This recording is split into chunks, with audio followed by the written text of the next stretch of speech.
समागम में उपस्थित सर्वप्रथम मैं परिपाटी बदल देता हूं। सर्वप्रथम उपस्थित हमारे बच्चे,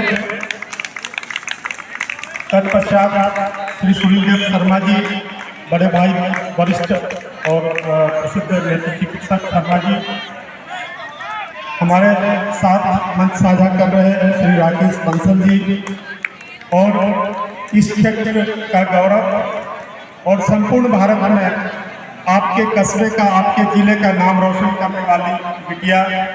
प्रोटोकॉल में तो मैं मैन कहूँगा, लेकिन आज इतनी इजाज़त जरूर ले लूँगा कि अपने घर आई हूँ तो घर में बिटिया ही है। ऐसी श्री सुश्री श्रुति शर्मा जी। इसके साथ ही मैं पीछे धामपुर में था तो धामपुर के भी कई विद्यालयों की कोच मैडम आई हैं और मुझे बताया गया कि 10 इंटर कॉलेज के लोग आए हैं।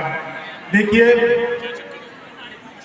केंद्र सरकार, राज्य सरकार खेलों को बढ़ावा देने के लिए ढेर सारी योजनाएं लाई हैं और इसका एक सुपरिणाम भी देखने को मिला है। अभी हाल में संपन्न जो एशियाड खेल है, इसमें हम लोगों ने पदकों में सेंचुरी मारी है, सेंचुरी से भी आगे गए हैं। बाकी प्रिंसिपल साहब ने बड़ा अच्छा अपना ओजस्वी संबोधन दिया। इसमें इन्होंने भी कहा कि जो भारतीय क्रिकेट है लगातार हम 10 मैच जीत रहे हैं। सबसे जो अच्छी बात यह है कि जो आपने कार्यक्रम का नाम रखा, आपने रखा प्रेरणा। अब मैं मूल बिंदु पे आ जाता हूँ। प्रेरणा का अर्थ होता है कि आप एक जीवन का लक्ष्य बनाते हैं, जो एक वैदिक सभ्यता में भी है कि मानव जीवन सभी प्राणियों में सर्वश्रेष्ठ योनि है, यानी हम बुद्धिजीवी हैं। हम सिर्फ अपने तक की नहीं सोचते, हम अगले की सोचते हैं और कहीं ना कहीं वसुधैव कुटुंबकम की सोचते हैं।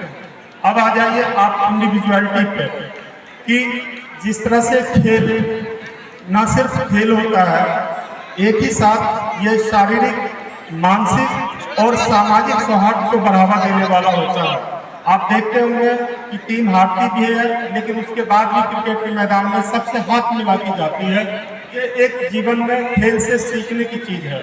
जीवन को खेल में लें, जीवन को खेल खेल में ना लें। कई ऐसे उदाहरण आपको मिलेंगे। पूरा मानव जीवन सपनों, आदर्श, आकांक्षाओं का जीवन है। ये सपने और आदर्श कैसे पूरे होते हैं? सबसे पहले शिक्षा से पूरी होती है। जो चाहे आप निजी विद्यालय जाएं, सरकारी विद्यालय जाएं, घर से शुरुआत करें। सबसे पहले टीचर माता होती है, पिता होते हैं। फिर आप प्राइमरी स्कूल में आते हैं, बच्चा पढ़ता है। अभी भी मुझे ध्यान है, अब तो प्राइमरी स्कूल के टीचर हमारे नहीं रहे होंगे, जो हाई स्कूल के भी शिक्षक मिलते हैं तो मेरा हाथ उनके पैर पे ही जाता है। तो ये एक शिक्षा का और गुरुजनों के प्रति एक हम लोगों का एक संस्कार है। इसी तरह से आप धीरे धीरे देखेंगे कि समाज में कई चीजें आदर्श होनी चाहिए। जैसे बाजार में मूल्य बढ़ रहे हैं, लेकिन समाज के मूल्य घट रहे हैं। पारिवारिक जीवन में हमारे कोर्ट में कई ऐसे छोटे छोटे मुकदमे आते हैं। मैं बात करता हूँ, वकील साहबान कहते हैं कि सर इसमें जमानत देनी है या नहीं देनी है, इसमें आप बात क्यों करते हैं? मैं उनसे कहता हूँ कि जमानत देनी या नहीं देनी वो तो IPC CRPC की किताब पढ़ के मैं देख लूँगा, धाराएं पढ़ के देख लूँगा, लेकिन इससे मैं बिजनौर का, मैं चांदपुर का समाज का दर्पण भी देखना चाहता हूँ कि क्यों पति पत्नी में 12 साल बाद झगड़ा होता है, क्यों माँ बेटे में झगड़ा होता है, क्यों छोटी सी बात को बर्दाश्त नहीं किया छोटा भाई और बड़े भाई पे आक्रामक हुआ और हमारे यहाँ 151 में बंद होने के लिए चला। तो खेल का या जीवन का, यही मैंने शुरू में आपको कहा कि पूरा मानव जीवन आशाओं का, आकांक्षाओं का और सपनों का, इस सपने को पूरा करेंगे। पॉइंट नंबर 1 शिक्षा से।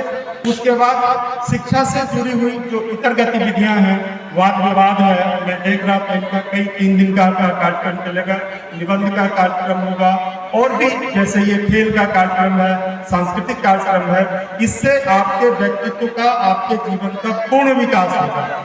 शिक्षा का एक अर्थ सिर्फ नौकरी नहीं है, इससे आपके ऑलराउंड डेवलपमेंट ऑफ पर्सनैलिटी है। और जैसे ही आप पर्सनैलिटी का ऑलराउंड डेवलपमेंट करते हैं, अभी भी पूरी सरकारी नौकरी 2% से अधिक नहीं है पूरी आबादी का, तो बाकी सारी व्यवस्थाएं 98% तो जो सरकारी नौकरी में नहीं है उससे बाहर के लोग तो कर रहे हैं। तो अच्छे नागरिक बनेंगे। अगर हम शिक्षित रहेंगे तो हम अच्छे अभिभावक बनेंगे, अच्छे भाई बनेंगे और अच्छे स्टूडेंट बनेंगे, और बाद में जो भी एक सामाजिक जिम्मेदारी मिलेगी और धीरे धीरे इसका विराट रूप होकर एक देश के अच्छे नागरिक बनेंगे। और भारत को जो भी हमारे यशस्वी प्रधानमंत्री और जो हमारे यशस्वी माननीय मुख्यमंत्री जी भारत को जो एक विश्व गुरु बनाने का जो दर्जा देने की संकल्प है, वो सिर्फ विश्व गुरु हम भौतिक संसाधनों से नहीं बनेंगे, हम इसी तरह से नैतिक और सांस्कृतिक संसाधनों से बनेंगे, जो कहीं ना कहीं अब जो हमारी पुरानी जो माता पिता, मैं फिर कहता हूँ कि दिसंबर में छुट्टियाँ आएंगी, मैं अपील करता हूँ आप लोगों से, बच्चों से, कि कहीं भी नैनीताल या इधर उधर घूमने की जिद मत करना। अपने गार्जियन से कहना कि मैं ननिहाल जाऊँगा, आप छुट्टियों में ननिहाल जाओ। आप देखिएगा कि वहाँ जो ममेरी बहनें, फुफेरी बहनें, भाई मिलके जो बातें करते हैं, जो गॉसिप्स करते हैं, जो आपकी नानी दादी जो अभी बची होंगी, नानी दादी के जो अभी आजकल खेल के तो तमाम पोगो और ये चैनल आ गए हैं, मुझे आज भी विश्वास है कि जो बुड्ढे गुड़ियों का खेल होता था, जो परियों का उसका गुड़ियों का प्यार रचाया जाता था, इसके माध्यम से जो हमारी बिटिया थी वो भविष्य में आने वाले जो विवाहित जीवन का उनका पूर्वाभास था, उनका रिहर्सल होता था, और वो कहीं ना कहीं बच्चों की कल्पनाशीलता को विकास देता था। तो हम आज जरूरत है कि सांस्कृतिक रूप से हम समाज को जो कहीं कुछ छूट रहा है, उन मूल्यों को पकड़ें, उन धरोहर को पकड़ें, और इस विद्यालय परिवार को अंत में मैं बहुत बहुत शुभकामना दूंगा और विद्यालय को आगे पले बढ़े। आप देखें कि इतने सुदूर अंचल में मुझे बताया गया कि सन 2000 में किया, 23 साल पहले, एक तो ग्रामीण जिला का, उसमें भी सबसे आप समझिए कि ग्रामीण अंचल में विद्यालय खोलना, विद्यादान देना एक बहुत बड़ी बात है। और अब अंत में एक लाइन इन खिलाड़ियों के लिए है कि आपके उज्जवल भविष्य के लिए शुभकामना। जो जीत गए उनको बधाई, जो नहीं भी जीत पाए उनको विशेष बधाई कि वो और भी मेहनत करेंगे, वो मुदित नहीं होंगे, उनको ढेर सारी शुभकामनाएं। और एक कर जो हमारी श्रुति शर्मा मैडम है आप लोगों पे चढ़ा दी है, एक कर ये चढ़ाई कि भाई इन्होंने बिटिया होके और पूरे भारत में यहाँ का नाम रोशन किया।